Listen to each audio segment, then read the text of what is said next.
And it would be even nicer if you could see it as we see it, as your present tense of creation, so that when your friend says to you, I don't see any improvement in your life, you can stand firmly inside your vortex of creation and say, that's because it's not visible to those who are outside the vortex.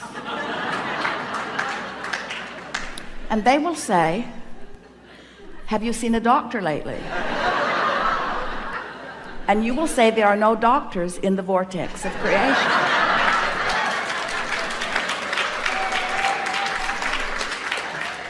When you let being in this vortex, when you let tuning yourself into the vibrational frequency of all that you are be your top priority, you get so much life back. Do you know how many arguments, how many words, how many efforts, how much action is necessary just to keep you alive and out of desperation when you're not in the vortex?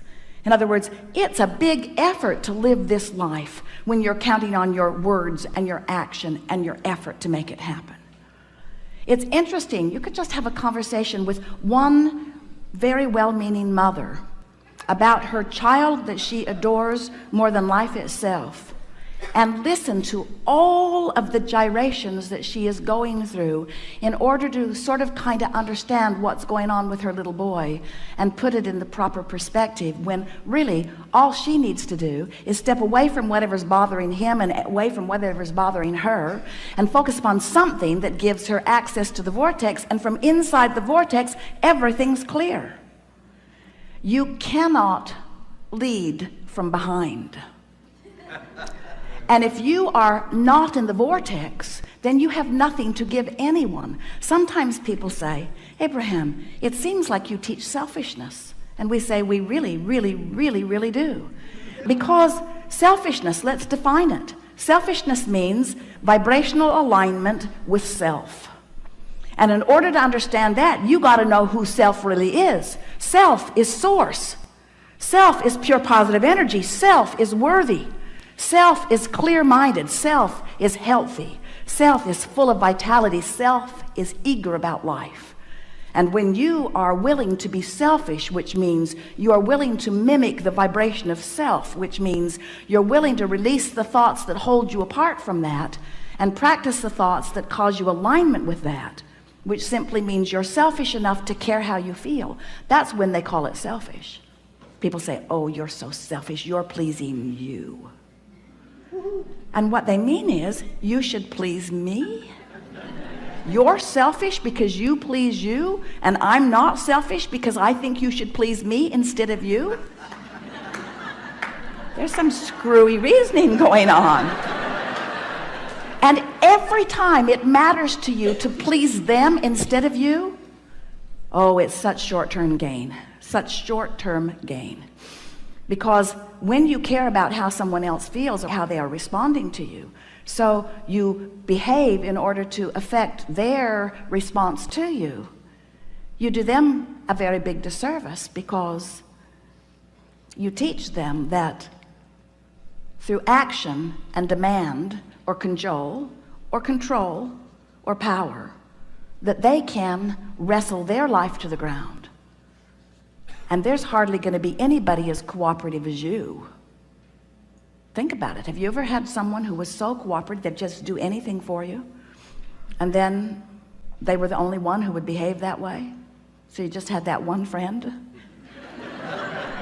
Often it was your mother. You weren't really ready for the world, were you? But when you show yourself that you have the power to come into alignment, not just with who you were before you were born, but with all that you've become ever since, not just with you and all you've become, but with source itself. When you show yourself that by being selfish, which means by reaching for the best feeling thought you can find on whatever subject is active, when you care about being in the vortex, you care about being in concert with the energy that creates worlds. And one who's in the vortex, one who's in alignment with that energy, is more powerful than millions who are not. It's such an interesting thing to watch what goes on in your planet, because you are so good at step one. Most of you have made such a career out of step one. You sift through the data, and you know what you don't want, and you know what you do want, and you know what you don't want, and you know what you do want, and you know what you don't want, and you know what you do want, and you know what you don't want, and you know what you do want, and you know what you don't want, and you know what you do want. And source is over here, knowing what you want, being what you want, sending out a signal of what you want. Law of attraction's over here, gathering what you want, gathering what you want, gathering what you want, gathering what you want. You're over here.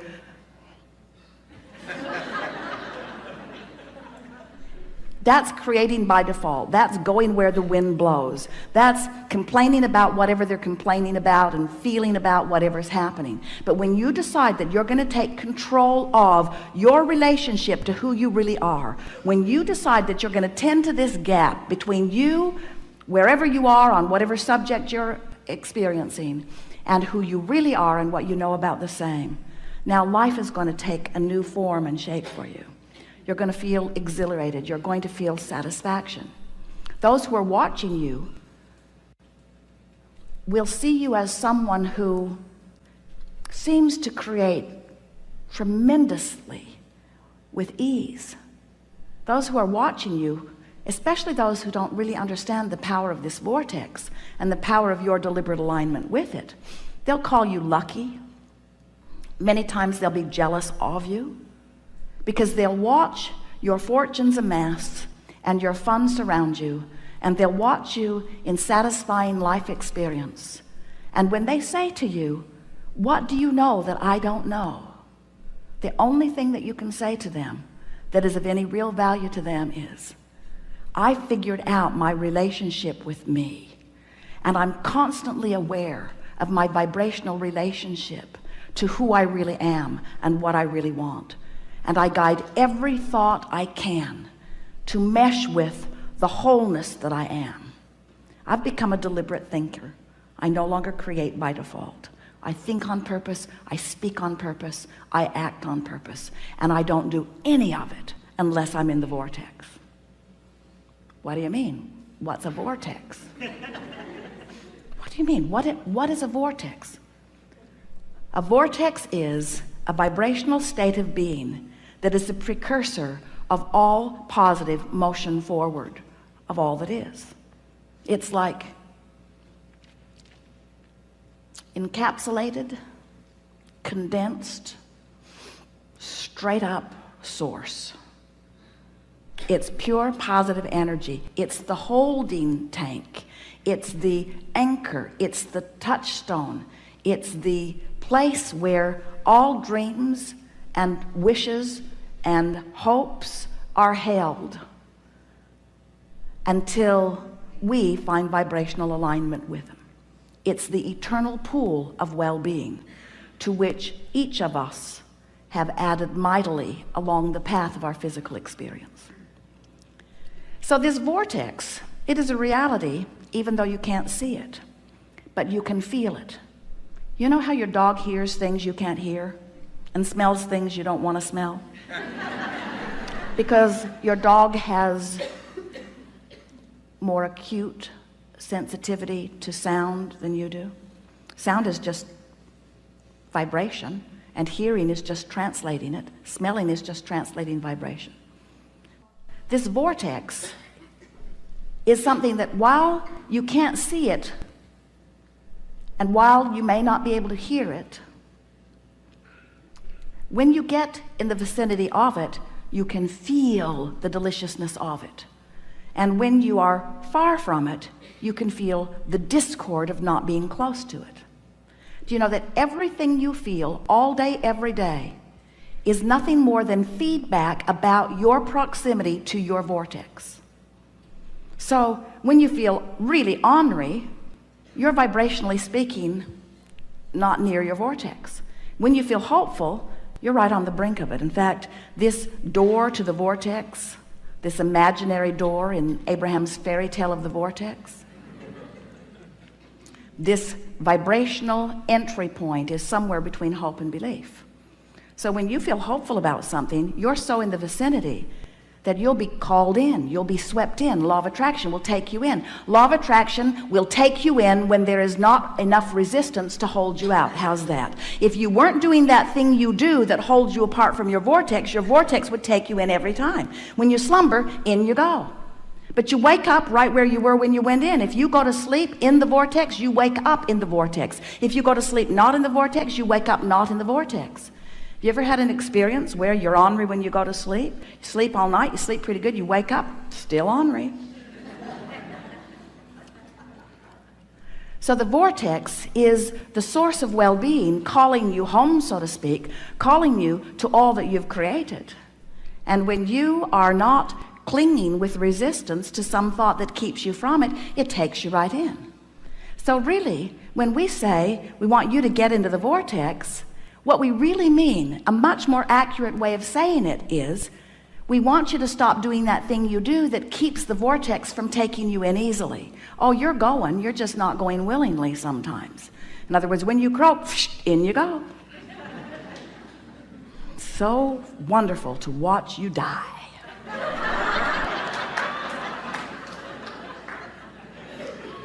Moving immediately into all that you have become, all that you've asked for. But we don't think you should have to croak in order to be in the vortex. We don't think you should have to croak in order to be what life has caused you to be.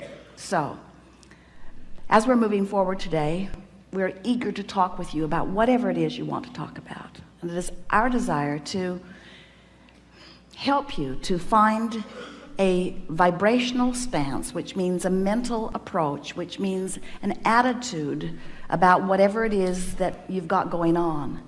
We want to help you soften your resistance, because when you soften resistance, the vortex takes you in. And that really is where you belong. You belong inside that vortex where rendezvous with exhilarating things can happen all day, every day.